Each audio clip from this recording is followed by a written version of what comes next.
So God will not, at the end of our lives, he won't count your success. He weighs your success. He doesn't count churches. He doesn't say, wow, that church has 10,000 people in it. That must be a really good church. No, he weighs it. There's churches that have 10,000 people, but they don't weigh 10 ounces. They don't weigh 10 pounds in goodness, but they have 10,000 people. Well, they have 10 pounds of relationship value. Or there are some churches I'll go to 100 people and boy, they weigh 10,000 pounds. It's like, there is some density. These people are solid. Bigness is not always great. And the world thinks if it's big, it's great. That's not how the reality of life is.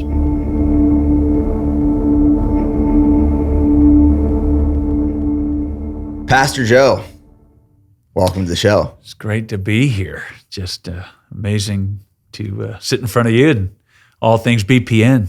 It's great to watch the growth. It's been a long time coming. Yes, it has been.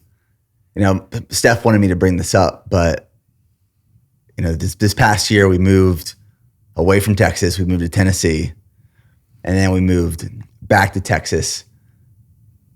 And one of the things that made that move easier was knowing that Celebration, the church that you and Lori built here in Georgetown, was home for us here. And the first sermon or the first church service that we came back to, we were sitting in the back of the congregation, and we didn't know or think that you knew we were there. And you made a comment about go on more. As I'm hearing you speak, I was like, oh, this sounds like it's going towards going more. And then you mentioned that we just recently moved back. I looked over at Steph, and Steph started crying. It was very impactful and very meaningful. So we appreciate that and the warm welcome back. But Celebration is a really important, significant place for us as a family. Well, it's an honor to be close to y'all and the staff, the team, so many of your employees, people that we have connected to our world. There is a real cross-pollination, and I just tell everybody, I preach whatever you preach on your podcast. I'll just do it a week later, figure out a way to maybe find a scripture or find a way to put it into the context of what we do. But yeah, in a world of change, in the world of what you're seeing right now, so many people moving around and shifting, and half of our church would be California related now. Home is a big deal. I mean, if you just don't sense that you have a home or a base, a place where you feel safe, frankly, it's a crazy world out there. And so thanks for letting us be a part of it, small part. Yeah, absolutely. I mean, I use your sermons as a foundation of a lot of my podcast and a lot of the content that I speak on behalf of, because the things that you speak about on a weekly basis, I think about how that applies to the person that I am becoming, the legacy that I want to leave, the father that I want to be, the husband that I'm learning how to become. So I sit there in church listening to you, thinking, how do I take this and apply this to my life over this next week? And as I was explaining to you before we started recording, a lot of the people who are following me and have been following me for years now have grown with me and are in a similar season of life. I think that season is learning how to be a spouse and a partner and raise children and be very ambitious with work, but also content at home. And that's one of the things that I consistently struggle with is, and I'd love to dive into this throughout this episode because you've built something absolutely incredible as well, being pulled to build something and be very, very ambitious, but at the same time, not neglecting responsibilities and being present with the people you love and the things you're doing and trying to become at that given time as well. That's something that I consistently struggle with. But church for me and faith has been a strong foundation to guide me in the right direction. Yeah. Well, I had great parents, and to answer or to even add to that thought about how do you find that balance between wanting to build something and blow the world up with a product or with a gift that obviously comes from above. I watched a dad, my father was an NFL football coach, who after World War II, after serving in the Army and Battle of the Bulge and literally almost dying on like all those guys did and often called the greatest generation, lot of those guys came back and they weren't great at parenting. They weren't great after a war, and your military background. My brothers are both military career. But I watched my dad teach a lesson without him really teaching me a lesson, and that is he turned down the Oakland Raiders twice with John Madden, Al Davis, because he said, I saw an Army cot behind the desk in the office of every assistant coach. And he said, Al, John, what are those Army cots for? And they said, well, we expect during this football season for you to spend at least 3 nights a week here. And because if we're going to win, you need to not be at home. You need to be here. And my dad said, if I lose my family trying to build a Super Bowl team for you, it's not worth it. It's not worth losing my boys, who they would raise a general, an Army general, 2-star, a colonel in the Marine Corps, and I'm in the Lord's Army as a pastor now, mockingly. I look back and my dad made decisions about how do you find balance. And he was a high level, a high achiever, NFL coach. And frankly, they did that with the understanding that you only have one shot at raising a great family. You only have 18 summers with those kids. And then, of course, faith is such a vital part of that. He really didn't come from a background of faith. But seeing it scripturally, they were actually modeling a scriptural precedent or a scriptural life without even realizing that that was in the scripture. Or that is something that really man didn't come out with that idea of how do you balance, how do you have a balanced life of what Jesus said. He grew physically, he grew intellectually, he grew spiritually, and he grew socially, Luke 2:52. And there's a way to do this thing. And I know at times it won't look like you're balanced. It won't look like you have it all together. But yeah, people are watching. And this is what's awesome about our lives is that we're a book that people are reading and watching. And however that platform is, wherever that platform is, for me, I'm very aware of people watching, or people as a pastor, as a leader, people are watching you in restaurants, and which is okay. That's fine. It's just part of leadership, But it's just awesome to see what is happening with you and Steph, and just the constant influence of making the lives of people around you better, So thanks for what little part, again, we get to play in that, and I'm excited about your future. Do you feel a lot of pressure being a pastor in such a large church with so many people that the eyes are always on you? Yes and no. I mean, I say it like this. You may have eyes on you as a leader, company leader. I'm sure people watching and listening are leading people.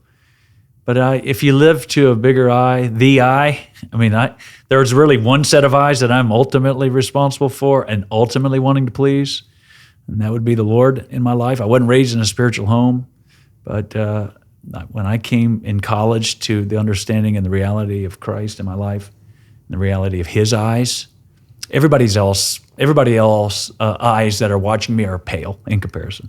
So you take it to a higher standard. He's the ultimate. Therefore, I'm not worried about as much as to what others see. If I'm doing that right, I'm going to be right in every area. And you just can't please everybody, but ultimately you live to please one set of eyes. And then from there, it just starts to get into, of course, your spouse and your children. And there's been failures, of course. There's days, but the pressure, you do live in a glass house to some degree. I watch people in our neighborhood slow down and see what we'll watch on TV.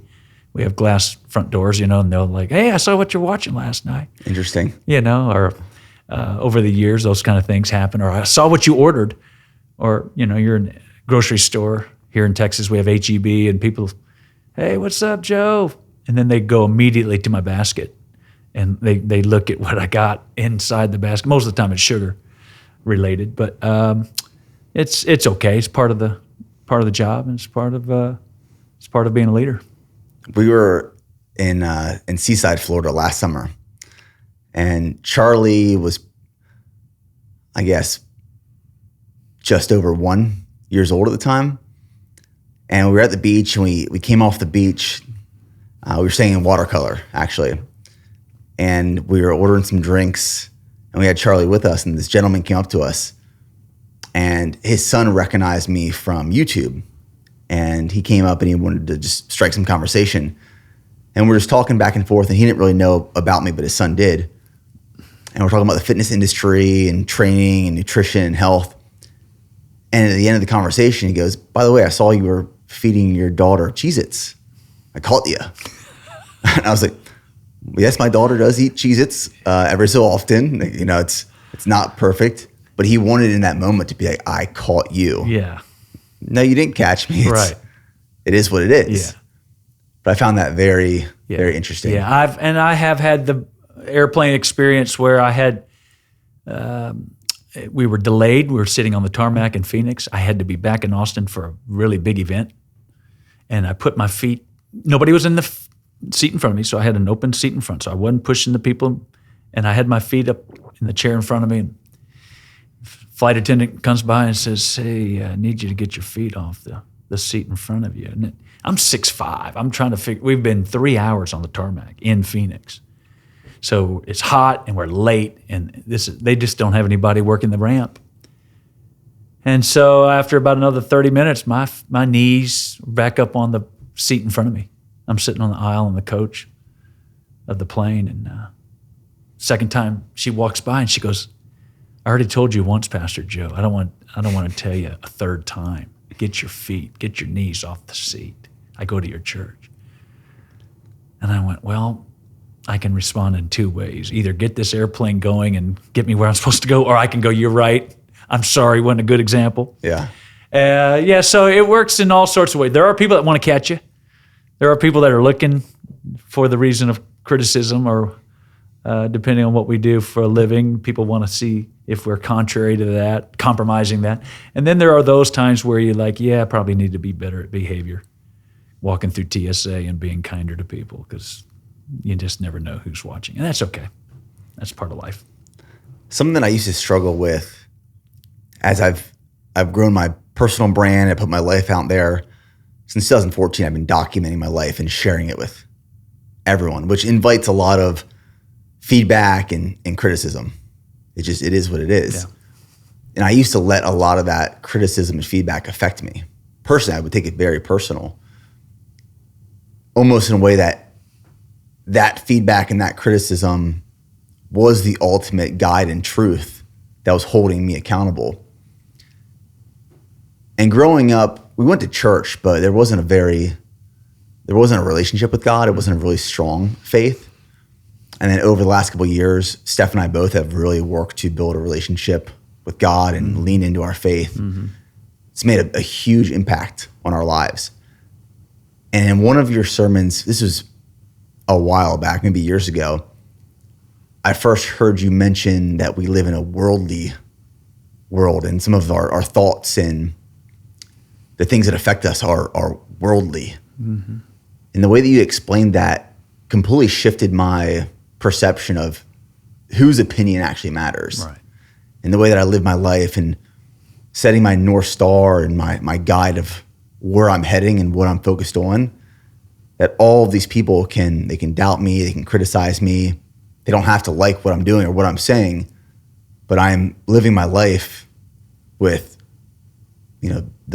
the word of God and Jesus as where I'm heading. Yeah. I'd love to kind of dive into that a little bit, because I think there's so many people now, especially in a world that is this glass box, and we're always being watched and observed and criticized. It's really easy to allow those opinions to shift who we become. And then 10, 20, 30 years later, we're someone who we never wanted or intended to be. Yeah. Yeah. It's been, we've been doing what we've been doing ministry-wise. My dad was an NFL coach, and then coming out of that world, I lived around criticism growing up, because most of my dad's football teams weren't that good. Now we had a few good teams, but I grew up, he would coach for the Saints. We were terrible. He coached for the Cardinals twice, St. Louis Cardinals, before they moved to Phoenix.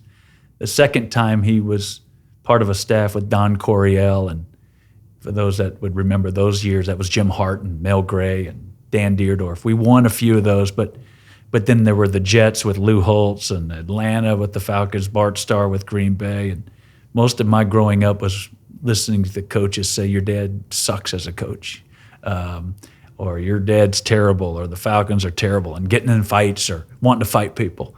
I think some of that helped growing up, no matter what you do. Now, they would all admit, you got a cool dad.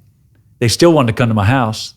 They still wanted to. So I would find that even those that are the most critical sometimes are actually the most envious, and that a lot of criticism comes out of envy. A lot of criticism, a lot of comments actually are coming out of hearts that they wish they were you, but they, instead of changing themselves, they're going to attack you instead of adjusting. It's easier to find fault with people than it is to find fault with yourself. So all that to say, I think having some insight as to where do those criticisms come from, and then being in the ministry, being in church, having people come and go. I had a guy say, I'll never come to a church where the pastor has fake teeth. And I went, what are you talking about? He says, well, look at your teeth. They're all capped. And I said, you mean they're brushed? Like, I've never had anything done to my teeth. I go to the dentist, but and I'm not against capped teeth. I'm not against people doing what's good with your teeth. But this guy wanted to figure out a way why he didn't like me, and he goes, you're fake. And I said, I brush my teeth. You wish you would just have, do you want somebody that just doesn't brush their teeth and floss like you just want to, now you want to come back. So I've learned that people are hurting. Criticism is often a sign that they're listening to you. And if they're not talking about you, frankly, the scariest thing for any brand or any church is when nobody's saying anything about you, because nobody cares. When it gets to that level, then that's a worry. But criticism is part of any leadership. It's a part of any company. It's a part of any church. It's a part of anyone that is doing something right. And look, ultimately, look what they did to Christ. They killed the guy. I mean, he died doing this. They died, or they attacked him to the point of killing him because they were critical and they didn't like what he said and looked for ways to take him out. And I think we've got to recognize that's life. There's another little scripture about when Paul was preaching in Acts 17. It says some hated what Paul was preaching. Some said, we're going to listen to you again, and if you're back here next week, we'll do some more considering it. And then the third group was, okay, we believe what you say, and we're going to follow you. So it's part of growing up, I think, and part of the aging process. I'm 60 now.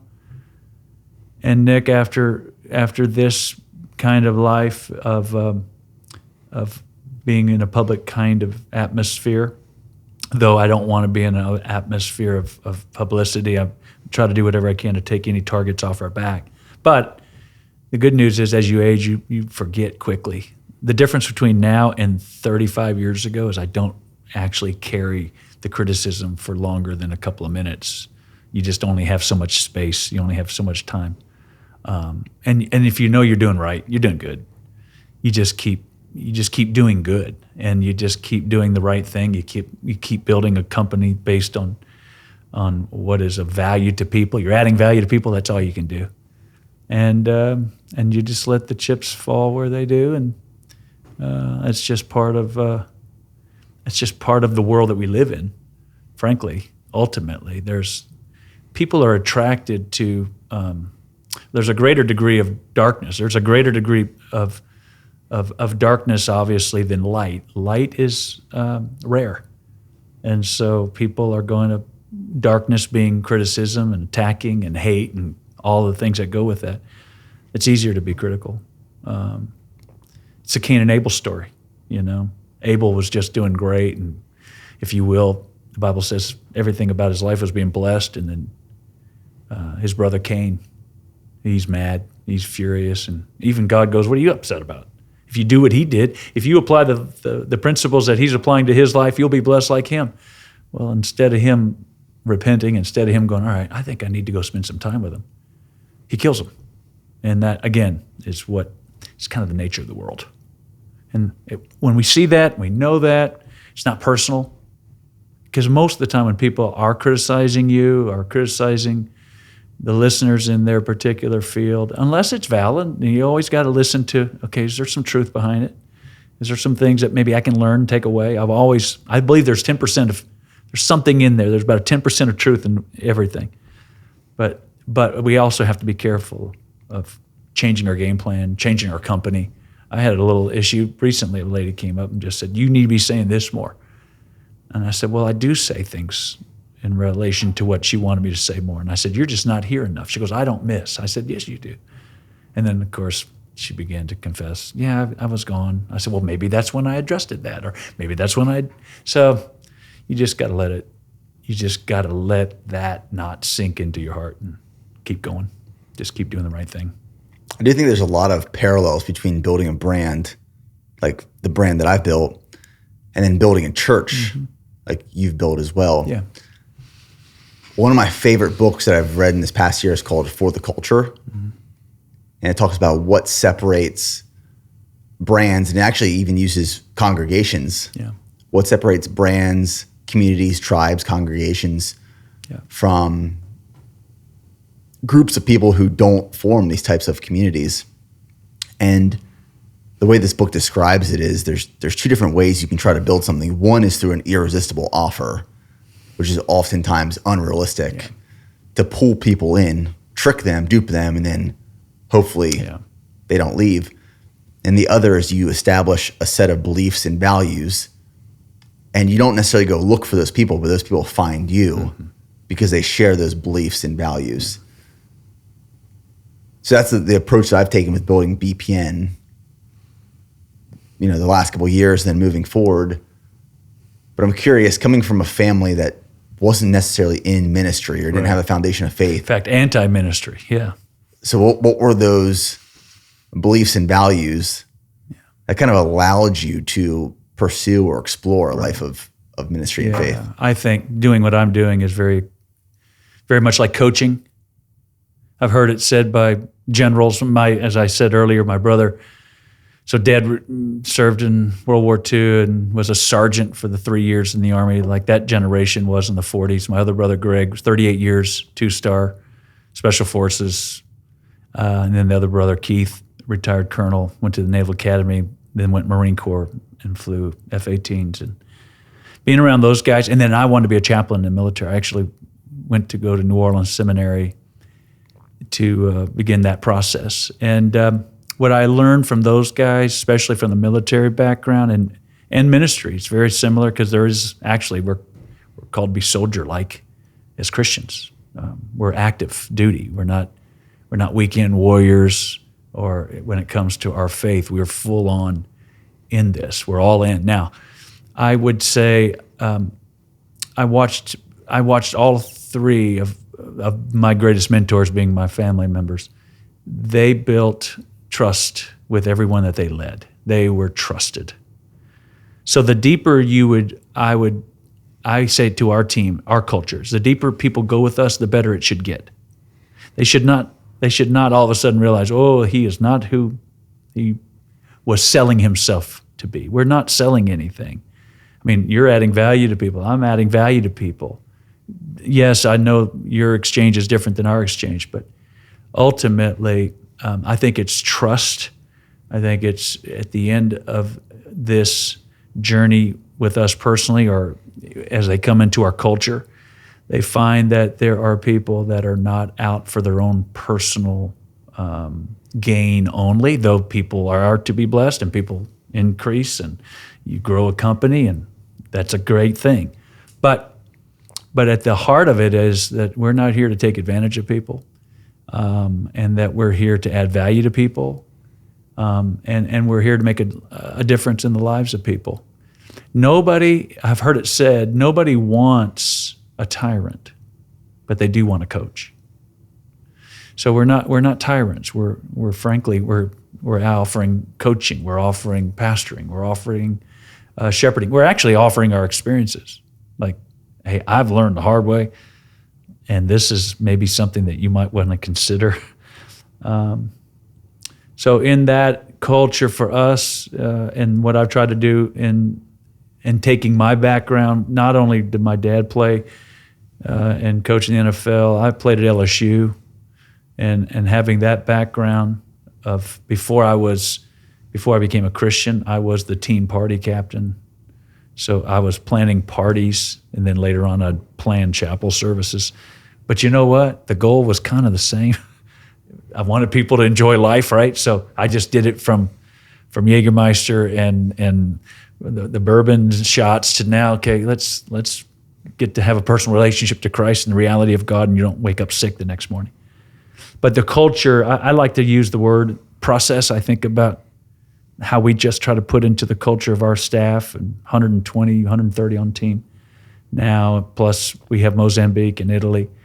We just talked about process. So the word process, even in our own life, is number one, prioritize. Just what's our priority? Anyone that's going to be successful has to establish the priorities. What's the brand? What's the product? What's our goal? We can't do everything. What are we going to be good at? I think the second letter is responsibility. I'm not looking for somebody to do something for me. I take personal responsibility. I can't live and die by criticism, or I can't live and die based on if somebody calls me and encourages me. We each got to get out of bed every day and make up our own mind. I'm going to take responsibility for my day, my future. Talk about the letter O is overcome obstacles. That's just the reality. You're going to have to overcome defeat. You're going to have to overcome bad days. You're going to have to overcome losses, failures, but all of that's a process. That's all part of the process. Character would be the letter C, and that is just where you got to do the right thing. I listened to a lot of military talk, a lot of military history and character, even in the military and your background as well. There were bombings averted. Literally, grenades were not thrown by the enemy in various places because of the character of the military, of the Marine or the Army, or our military personnel would treat people in a certain way. And instead of throwing that grenade for $300 a grenade like they were paid to do in a base, or if they were like a civilian contractor from a local country, they wouldn't throw those grenades because they said we were treated with character, we were treated with integrity. Those things come back. Like, it eventually comes back, and what you sow, you'll reap. Talk about evaluation. The letter E is, are you willing to be evaluated? Are you willing to ask somebody, did that look right? Or am I doing the right thing? Letting people, like beginning with our wives, say hard things to us.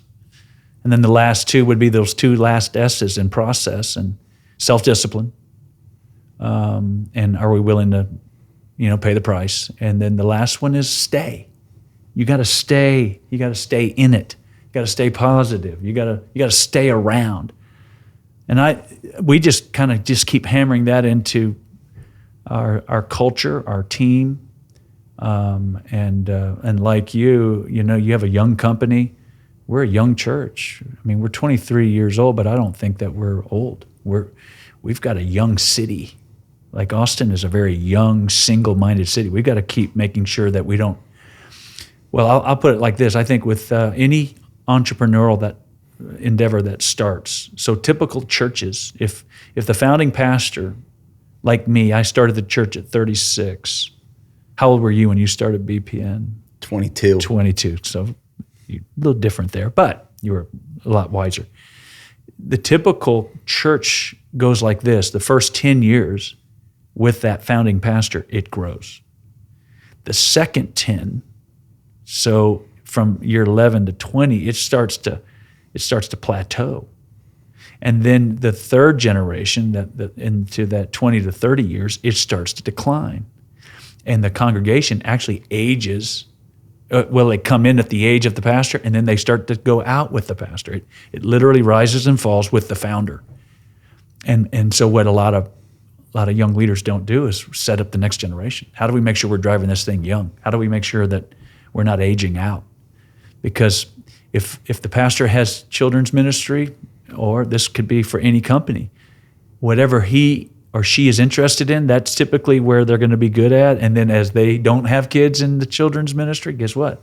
Then the children's ministry starts to suffer. Or, it's the same thing in any kind of company. And we just got to make sure that there is that culture that begins to actually makes decisions for you.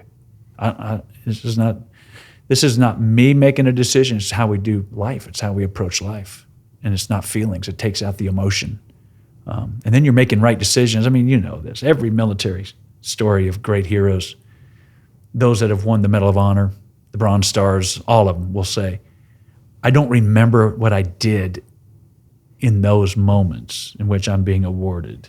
I can't even tell you what I did. I was listening to one man who was in World War II, and he was awarded the Medal of Honor, and they said he fought for 4 hours, 6 hours, and he goes, I don't remember any of it. I just did what I was trained to do. And that's the highest, I think, to some degree, where you're living towards a cause and a purpose and a principle that takes out all of the highs and lows of emotions, and it allows us to be sustainable. It's very interesting where you said the church typically rises with that founding pastor and falls with that founding That's pastor. right. It's very similar with a lot of companies, brands, organizations. But you being 23 years into this church, going to celebration every Sunday, there's more and more people who are showing up, more younger people. So what have you done to set that up for success? Was that intentional, or is that based off of? Yeah, no, it's intentional. I think having a dad who coached, and I'll refer back to a father who was a pastor, frankly, was a pastor in the NFL. He coached with 22-year-old players, or very seldom did he have a player over 35 or 36, right? Unless you're a Tom Brady and you're an outlier. But as a team, you've got to make sure that it's filled with youth, and it's filled with the generations, and especially in Austin. So I'm aware of what I think a pastor or a communicator, somebody that's leading like you're on that platform. What's coming out of your mouth? What's coming out of your humor? What's coming out of your view of life? Are you letting them know you know what they're thinking? I think half the battle is, especially in my world, people who walk in skeptical, going, why should I believe anything that you're saying? Who are you? Especially in the world of church, there's a lot of hurt. There's a lot of deconstruction. There's a lot of stuff in the church world, and already there's a battle going on for it. So I've got to make sure that people think, and they know that I'm thinking the way they're thinking. I think staffing is a key. So you gotta drive your church to reach all the generations. I mean, we do need age. We do need seasoning. We do need people who have experience. And there are those guys that can walk into those funerals or those hospital rooms and they can look at a man and go, okay, this guy's lived through some stuff. And then at the same time, you got to have young people on the team who are thinking like those 18-year-olds, those 12-year-olds. I've heard it said that great pastors can preach to about a 6th grade level. Having an LSU degree allows me to naturally do that, I think. So maybe my greatest compliment is when parents say to me, my son is 15 and he doesn't want to go to youth. He wants to stay in big church. I know we're getting it then. Like if my humor's touching that 15-year-old kid, I know then we're going to be around for the long haul.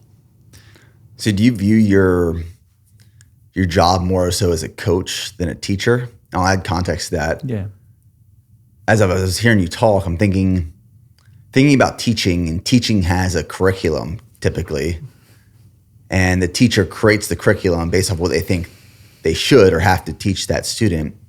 But coaching is being proactive, where you're problem solving based off of the problems that we as the students are experiencing. Yeah. Yeah, I think it's what you do. You offer inspiration. You're part of that. And this is for anyone that might be listening as to maybe what they're trying to build. There's side of it, there's a half of it is inspiration. There's a picture. There's a goal. There's a vision. There's a dream. I want that, or I want to look like that. I want to be that. And that coach has to provide that inspirational aspect. You can do it. Get back out there. Don't quit. Where have you been? There are times where that coach, pats him on the backside and says, "Get back out there." And then there's a time when that coach grabs him by the face mask and says, "Let's go. You're not gonna give up." But then there's the other side, and that is instruction. So I'm both. I'm very aware that I'm called to inspire, but I'm also called to instruct. And that is the teaching aspect. That's the ingredients of your product. Let's face it, if BPN products or if even Celebration Church was all inspirational without instruction, if we don't have good ingredients, people perish for the lack of nourishment. People perish for the lack of instruction. They perish for the lack of knowledge. So they need to know, what does it say? What are the ingredients to make this life the way that I believe God has intended us to live, and how to win? Because he didn't create us to lose. He wanted us to win. He died for that reason. And so what are the ingredients? What does it mean to walk with Christ? Who is he? What are the various teachings that the Bible talks about, the elementary principles? So it's both. I think that we have been overly inspired in today's world. People are looking for inspiration when a lot of times they just need good instruction. Like motivation's great. That's that motivation, I call it. There is that motor that you need. But you also, you need some mechanics. Like you need some order. Like you can be motivated to get out of bed and go work out, but if you don't know how to lift that weight properly, you're going to you're going to spend more time in rehab. Right. It's both, because you can actually lift more weight with better instruction. Order is power. It's what you all do so well. It's why people are watching and listening to you. And it's even what your brand is, and even what BPN does, and that is offering a hybrid athlete that's a little bit different. You can appeal to a guy that's in the NFL right now who wants body mass, and then yet run 100 miles at the same time. That's not all motivation. Or inspiration. There's a lot of instruction there. There's a lot of technique. So it's both. And if I'm not careful, the masses want inspiration. The world that we live in today wants to feel good. They want to just feel good about themselves. But sometimes you want to feel good at the expense of truth, at the expense of what's right. You're not going to feel good if you're not living right. You're not going to have joy, and you're not going to have peace if you're eating junk in your world, or if you're eating and consuming or watching, doing things that you shouldn't be doing. You're not going to have a good marriage if you're not in order. There's a scripture in Isaiah talks about getting your house in order. You're about to die, and of course in that whole story there with Isaiah and Uzzah, the whole thing ends up with God gives him 15 more years. He gets his house in order. The order brought more life, and I think that's the balance. And it's the same thing in parenting. 3 boys. There's days where you're like, "Let's go, guys, get out of bed," and then there's the other days where let's sit down and talk. Let's go through some things. Let's look at goals. Let's look at where we are as a family. One of the books I mention frequently, it's called The Molecule of More. It's all about dopamine. And dopamine is a release into our brain based off this desire to want something. Inspiration does that for a lot of people. People want inspiration because they want this dopamine dump of, I want this. I want to feel like this. I want to look like this. But then when it's time to actually do the things to get there, many people don't want to do that. And by the time they actually get what they thought they wanted, they actually don't like it. Right. Which happens with so many people. I'm curious though, the way that you craft your messaging and what you talk about, because it's coming from a lot of this coaching mindset. What are you seeing in the world, in the congregation, with people that is driving your message? Like what problems are you trying to solve right now that you're seeing happen now? Yeah, there's a lot of hurt. There's a lot of fear. There's a lot of depression. There's a lot of anxiety. There's a lot of questions and concerns in every realm of life. So I think you start with like even when Christ walked this planet, man, he came and he was doing good, healing all who were oppressed. And he went about literally in his way, of course, he was able to provide these miraculous experiences and healings and eyes being open, ears, and we can talk about what he went about doing. But all of that was so that to prove who he was and to show, guys, I've come to heal, I've come to help you. So he started with felt needs. He was very aware of, it says that he saw the sheep were scattered and they didn't have a shepherd, they didn't have a coach, they didn't have a leader, they didn't have any teaching. So I start there. I start with trying to really honestly pray about, God, where are the people hurting today? Or where is the need? And that can sometimes not necessarily be in the form of they're depressed or they're anxious. Sometimes it's they're disobedient. Like, okay, so let's bring some correction. I'll start there. I think with age, after doing this for 37 years, almost full time, pastoring and preaching now and communicating, I also have, you got a bank of knowledge. You start to have enough information. You have a warehouse. So I do write out every message from start to finish, but I don't, probably 90% of what I write out, I don't end up communicating. It's more of a security blanket when I walk up there. But I'm speaking to their situation. I'm speaking to the age, not from it. I think that's the balance. I got to be careful of just speaking from their pain, from their hurt. But what's the God thought? What's the thing? What's the revelation that is going to open up their eyes to cause them to get it? Because if they can get that revelation, if their eyes can be open to the truth and the reality of Christ and His power and His ability, then it's what you see in your own world. People, they start to own it. They start to, wow, okay, this is not just Nick, or this is not just this particular athlete doing this.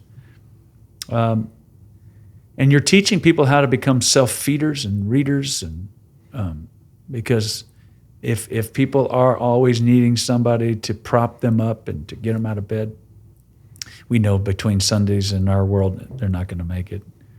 Monday morning comes, or Thursday morning comes, or whatever that situation comes, and it will come. It's not if it comes. Have they been taught how to self-sustain, how to self-discipline, how to be a self-starter? So it's kind of an all-inclusive. I'm looking for, obviously I bring in my own personal stories, my own personal failures, and that's part of what I believe true communicators do. The stories are my favorite. I mean, that's just what people remember. Yeah, it's there's always sometimes when you start a story, I'm like, where are we going with this one? Yeah. But it creates the memory that I do remember, and there's a connection. And then for the next week, I'm thinking about that and how it applies to things I'm experiencing. Yeah. Recently, one of the ones that really stuck, and I actually talked about this on a recent podcast. It was right after the Paris Olympics opening with the Last Supper style intro. Yeah. And you talked about how we have to reject or move away from conformity and to transform to be more godlike. And like using that story and that message and that just made things click so well for me. And I've thought about that so much since you talked about it. Yeah. Well, and for those that are not believers, and I get it, I wasn't a believer for all the way up until I was about 20, 21, 22. And why of all the things that they could have talked about, is that the thing that they're talking about? Like, it's what's on everybody's mind, because they all know there's that God hole, there's that frankly, God created a hole in all of us that only He can fill in Christ. And so all that to say, there is a bigger world that's going on out there that's frankly very motivating to me. That's very encouraging to me to go, okay, this stuff is not a joke, and what we're dealing with is not random, and that we're not just molecules bouncing and atoms bouncing off of atoms, and we're just in this world without a purpose, without a plan, without a destiny. And that's part of even that reality of bringing in that illustration, and I'm sure a lot of people saw it, that just lets you know that there's a real there's a war, but then there's also the reality that people are looking for reality, and that's what frankly brought me to become a Christian, was the reality of Christ, not the religiousness. He wasn't religious. He just brought reality, but he did combat religion. That was his biggest issue, and so yeah, it helps me live daily. It helps me live in a world where we're all tempted. We're all going to be tempted, the Bible says. And we're in this nature. We're being frankly conformed to his image and his likeness. We have his spirit as believers, but then let's face it, we still are in this body that decays. We still have a nature that could go astray, and so it's a daily battle. Have you seen people who have experienced levels of success in the absence of a firm foundation of faith truly be happy and fulfilled? Well, no, you can't. No, because there's only, what we do know is that the money, the beauty, the glory fades. It's a fact that you can attain it all. You can have every boat. You can have every car. You can have every trip. You can have every piece of furniture that your heart's desire, and then it's never enough. Just go to the Mediterranean, and again, I know so many people probably listening have been there. If you're in Portofino, or if you're in some beautiful med spot where boats are pulling up next to each other, we're talking the most beautiful private yachts of the world. And wow, look at that one. It's probably a $30 million boat. And 20 minutes later, here comes a $40 million boat. And here comes a $100 million. It's just never enough. So to answer your question, no, because only having that personal relationship to Christ can there be that fulfillment, because he is the giver of life. So he giving us this life is the only one that can fill us in this life. He's the author of it. He's the creator of it. And he came, he did make us, and of course there was the disruption. It's the story of what happened. It's a real simple story, but it's the reality that man, frankly, we went to where we wasn't supposed to go in that Adam story, and he went to that tree that God says, don't eat of that apple, don't eat of that tree. Frankly, he just said, don't partake of that fruit, and there was disruption and discord and division. But here's the good news. The simple reality is that Christ came to a tree. Just as the first Adam lost it at a tree, the second Adam, Christ, is called the second Adam. He went to a tree called the cross. And so that first Adam lost it, the second Adam gained it. There was confusion from the first tree, and then after that, Christ comes, he dies out on a tree, and he brings peace. He brings satisfaction. Of course, he's the Lamb of God. So, because no one can have forgiveness of sins, and everyone knows that they've sinned. Everyone knows they've messed up. So ultimately, when it comes down to it, everybody knows they need forgiveness and grace. Everybody wants that. That's the ultimate of all gifts. Yes, it's eternal life, but it comes through the grace of God and grace being displayed for us on the cross. So I've seen people at the end of their life, man, still miserable with everything, with every kind of trophy, every kind of pleasure. And that's what so much of Scripture talks about.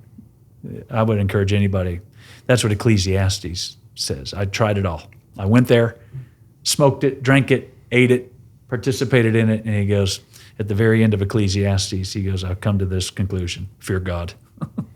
It really does come back to that.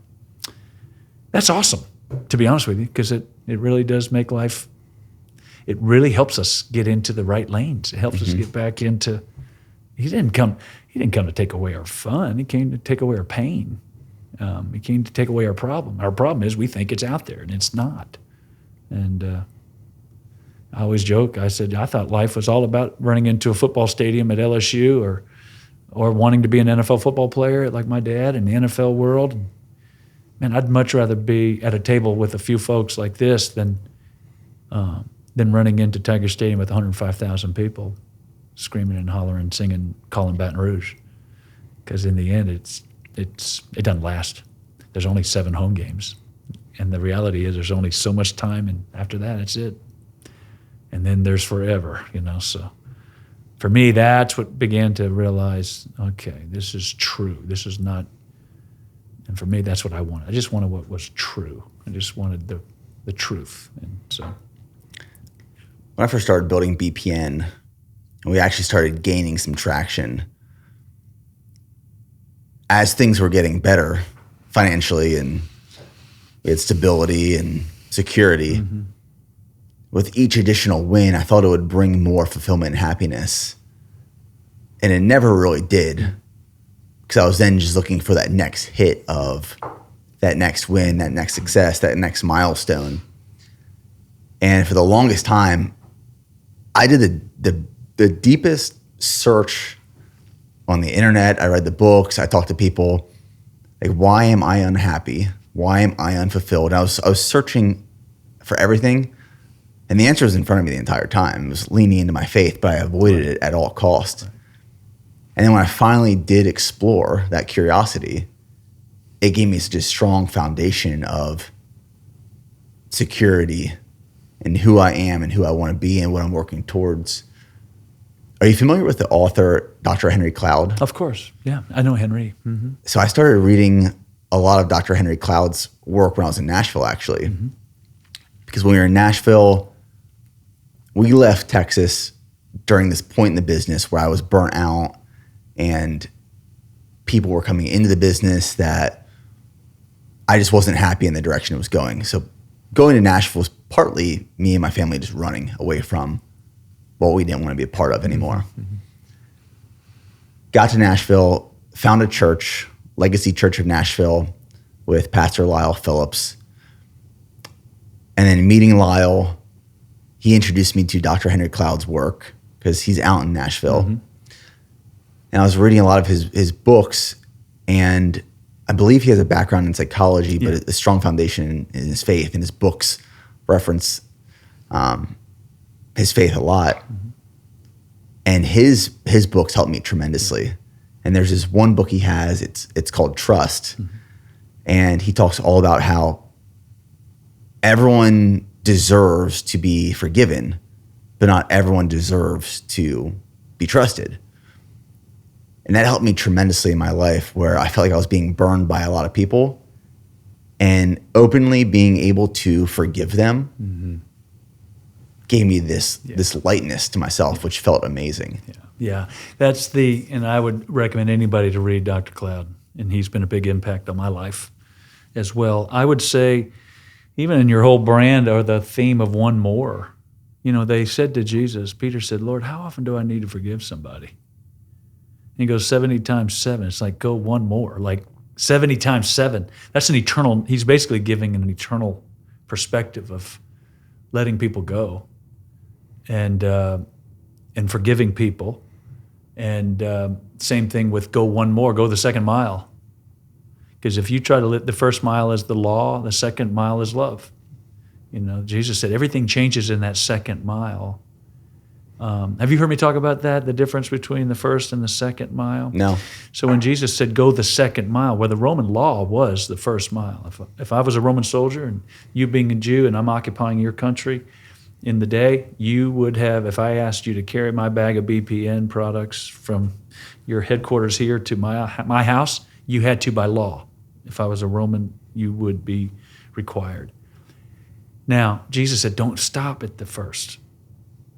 Because in that first mile, he is in control. He's telling you what to do.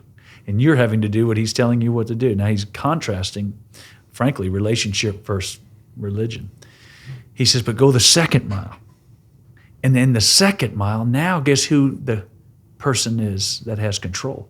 Now that Roman soldier, me saying, Nick, why are you could have stopped here at the red light. And now you can say, well, let me tell you about a guy who carried my luggage. Let me tell you about somebody who carried my baggage. Let me tell you about somebody who carried my weight and carried my burdens and my sin all the way to a tree and was raised from the dead. See, now it shifts from having to now getting to. So now most people live under that first mile. They don't go one more because now they're living, everything's under the law. I've got to do this, I got to do that. Versus when you're under Christ and in the love of God, you're like, I get to do this. I am blessed with this life. And I'm not living under bondage. I'm living under freedom. And I think that's what you're saying is so true. It's that this life that we can experience through love and through forgiveness and through grace and frankly, just giving up on trying to live to people's expectations and then frankly letting people go. They don't know what they're doing. Half the time they don't know what they're doing. They didn't wake up going, today I want to ruin Nick's life. Most people are not thinking that way. I heard a general, 4-star, talk about it. He goes, most soldiers don't wake up going, today I want to really mess up my commanding officer's life. They don't. And so we can't live with that victim mentality. And I think that's where we have to take control. And that's where things shift in that second mile. And realize I got to live to a higher voice. I don't live back to the ear, back to the eyes, back to who we're living to. If I'm living unto Him, it doesn't matter what people think about me ultimately. There's another cool story about when Jesus talked about the rock and the sand, and probably everybody has heard this version of the story where you can either build your house on a foundation like a rock, or like the sand, and we all know the shifting sands of opinions, the shifting sands of culture, people's personalities. But when you build on the rock, he talks about this foundation. When the rains come, and when the winds blow, and when all of a sudden it beats against the house. Well, the rain message in the Bible is predominantly blessing. We think that is all negative when the rains and the winds begin to come. Rain, I've seen more people walk away in their season of blessing than I've seen them in their season of adversity. Most people come back. Most people get back on their knees when things are falling apart. It's when things are going well. Now you got options. You used to not have options. You used to not have a choice. You didn't have, hey, what house do we want to go to? Or do we want to take a trip? And there is something about living with those proper boundaries, like a train is only free to roll on the tracks. And one of those, frankly, is we can only roll as we're forgiving people and loving people and choosing not to be hateful or angry and trusting ultimately Christ, going, God, And I've seen it over so many years of our life, people that have come and gone 100 times. Or I've seen people leave us 25 years ago, come back and like, hey, what's up? It's great to be back. And they didn't leave. They died what we call a cowboy death. They were shot and then they fell into the water and they got back up and fell off the top of the saloon and got back. They just didn't leave quietly. And then you just keep doing the right thing. And that's where it comes back to that original thought we were talking about, home. It's like, man, you keep doing the same thing right. And then before you know it, you got a legacy. Your kids don't want to leave you. The kids look to you. The kids trust you. They've trusted through all the seasons. They've just seen parents or they've seen a leader just not respond. And one of the things I've tried to do with our team, and I said it to our staff yesterday in our staff day, in 23 years, for those, and we have several that have been with us for 20 plus years, I said, I've never barked at any of you. Not one of you can say I've been mean to you. I've been forward with you. I've been strong with you, but I've never been ungodly with you. And I think that's part of that legacy where people start to, frankly, relate in the long term. And that's where, frankly, we want to see our lives go, where that faithfulness. It's hard to find faithful people. That's the hardest thing. Well, so many of the things that we talk about that are intended to be around fitness and performance and training are also very applicable to life as a whole. As you're talking about building this legacy by doing the right things on a regular basis, one of the things we've talked about these last 2 years, this quote of, it's better to be consistently good rather than occasionally great. And originally it was talked about in the context of marathon training with my coach, Jeff Cunningham. But it's so applicable to life where if you are just consistently good and you choose the hard right over the easy wrong daily, that leads you to a life that when you're in your deathbed one day, you can be proud of. That's it's right. The true legacy you're leaving. That's right. Same thing with parenting. It's not the Disney trips. It's not the highs. It's the nighttime bed routine. It's the bedtime baths. It's after the bath getting in bed to read a book. It's most of good parents do it in the boring. But most people want to do this extreme, like we're going to, experience this trip or experience this purchase, when most kids just want the boredom of the bedtime, of mom and dad snuggling or cuddling or wrestling. And so I've often said to parents, take out the highs and the lows. Just stay consistent, and your kids will see the difference. And then they'll know over time. And that's the joy of now having a 32-year-old son and a 28-year-old son and a 24-year-old son. And two of them work for us. And I didn't ever want them to work for us. I didn't ever want them to be in the ministry, but two of them want to come back and work for us and be a part of what we're doing. Connor leads Austin Christian University now, and Jackson in our student ministry. Mason, the oldest, works on Capitol Hill in the Senate, but they all want to be really close to us because we don't live extreme. I think there's something about that being consistently ordinary. How did you put it? Consistently good. Yeah, just be good dads. Be a good dude.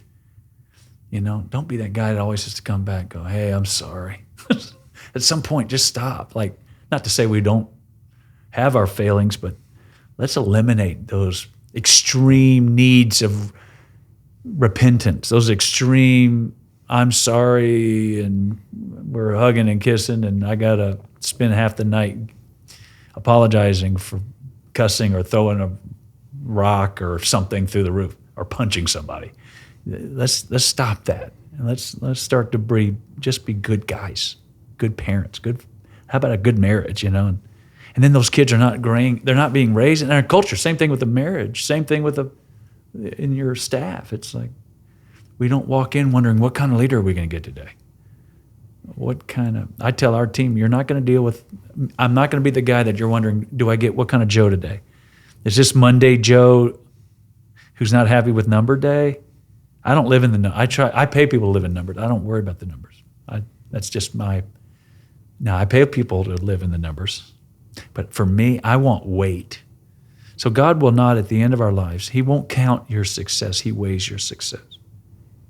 He doesn't count churches. He doesn't say, wow, that church has 10,000 people in it. That must be a really good church. No, He weighs it. I mean, let's face it, fat weighs less than muscle. There are some people that look like they weigh a lot, or they may look like they're bigger than somebody that has more muscle. Mm-hmm. You put them on a scale, it's like, that dude's solid. He's 6 inches shorter than that guy. Well, it's the same thing in church world. There's churches that have 10,000 people, but they don't weigh 10 ounces in reality. They don't weigh 10 pounds in goodness, but they have 10,000 people. Well, they have 10 pounds of relationship value. Or there are some churches that go to 100 people, and boy, they weigh 10,000 pounds. It's like there is some density. These people are solid. And I think we've got to make sure that we don't go the way. Bigness is not always great. And the world thinks if it's big, it's great. That's not how the reality of life is. Some of the greatest soldiers you've been around were not the big guys. That's just the fact. And same thing with athletes. Just because they're big doesn't mean they're great. Just because a company's big doesn't mean it's great.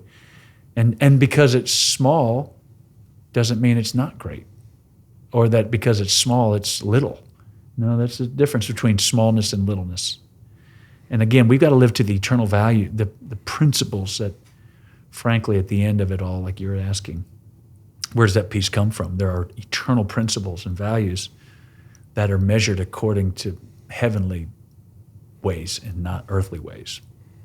As you're talking about raising your sons and minimizing or removing the extremes, I think of stability. Mm-hmm. Would you say that you were raised in a household of strength and stability, even though faith wasn't necessarily there. 100%. Now my mom and dad were typical post World War II in that they enjoyed their life of daily bourbon and Coke or Diet Coke or whatever their season of drink was. And so I would say for them, and I'm not throwing rocks at them, but they used to say, Joe, you were born to be our bartender, right? So I did see that. I saw where the alcohol did affect their personal relationship and maybe their temperament. But boy, did I know that they loved me. I knew that they were behind me. And that I never questioned my parents and their value that they had on me. Now, did I question their value on each other? Yes. But yes, without faith, I saw so much biblical principles applied. And boy, they were disciplined. They were disciplined on me. They were in my world. They knew where I was at all times, even if I'd come home from college. And just I'm coming home on a Friday and go back on a Sunday evening. My parents, they needed to know where I was all weekend. Now, it would have probably been better if I'd just stayed at college because they didn't know where I was. But if I came home, they expected me to be home. And if I rolled in late, they were probably waiting up for me even when I was in college. And, of course, they'd get on to me for drinking. I'm like, y'all just put down a fifth. What are you talking about? Anyway, but, it's the difference between what we do and what you are supposed to do. So, right. Yeah, but I was greatly loved and greatly led. Great leaders, both of them were great. They just struggled with that part of their life was, that was so also fundamental in the fabric of the generation after the war. That was how they handled their PTSD. Mm-hmm. So it's okay. Pastor Joe, I appreciate it. The mentorship, the guidance, the home church of Celebration, it's extremely meaningful for my family, but also a lot of the people here at BPN. Yeah. And there's a handful of people here at BPN who have come from Celebration, working in the ministry there. Mm-hmm. And that foundation of value and character is very important for me in this business and where we're heading and our mission, what we're doing. So I appreciate everything you're doing and the church is doing, and thank I appreciate the time today. Well, thanks for what you do and the impact that you're making in the lives of people that I know, and then the city of Austin and around the world, and that's why people are drawn to even listening today. And I'd say to anybody, and I want to say it to you, thanks for giving me a chance for playing a part in your family's lives. And I would say to those that might be struggling in their own personal faith, man, give them a chance. Or maybe you're done with church, give it a chance. There's some good people out there. There's reality out there, and I would just if even our little conversation today can just move somebody, even if they're a -10, if we can move them to a -9, it's great. Mm-hmm. It's frankly, if we can all just figure out a way to help people, and I hope maybe today help somebody just move one step more or go one more. Well, I mean, I didn't personally move from a -10 to a 10 overnight. Right. It's a very slow, it was forward, backwards. Yeah. It was not linear by any means, but it's been enduring a process for me personally. What do you say to somebody that, I don't know, of course, I'm not interviewing you, but if somebody's listening to this the first time when they say, why one more? What is that? Where did you get that from? What was the genesis of that? Well, it started on a training run in Texas in 2018. And I was supposed to run 18 miles that day. And I was in one of my first marathon preps. I got to mile 10 and my legs hurt. I was tired and I just stopped running. I was downtown Austin on the trail and I started walking back to the house that Steph and I were renting at the time.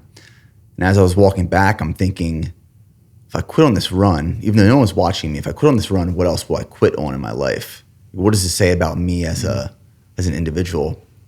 So I walked back to where I stopped, finished the run, went one more mile, ran 19 miles where I was supposed to run 18, came back to the house, wrote one more on the bill of my hat, took a photo of it, posted it online, and all these people went nuts and started writing one more on the bill of their hat. and then posting it as well. So I thought, okay, I think I struck some sort of nerve in a lot of people. So that evolved into Go One More. And for the longest time, Go One More was just an action. Just do one more mile, do one more rep, work one more hour towards your business. But only in the last year has the meaning of Go One More evolved to me, where it's actually not necessarily just an action anymore. It's an outcome. And when you apply Go One More to all aspects of your life, you unlock this clarity that allows you to achieve this greater potential, this happiness, this fulfillment. But it's because you do all those things. You show up consistently good rather than occasionally great. You don't accept the criticism and opinions of people whose opinions don't matter. You don't conform, but you transform. Like, all of these things contribute to Go One More to achieve this outcome. It's amazing. And my dad would say, Joe, it's not practice that makes you better. It's perfect practice that makes you better. If we don't practice perfectly, if we're not attaining, or if we're not willing to pay the price to practice more perfectly, you can forget winning championships. That's what I also hear out of that. It's like, let's go, guys. Let's do that. So thanks for having me. I appreciate it. Thank you.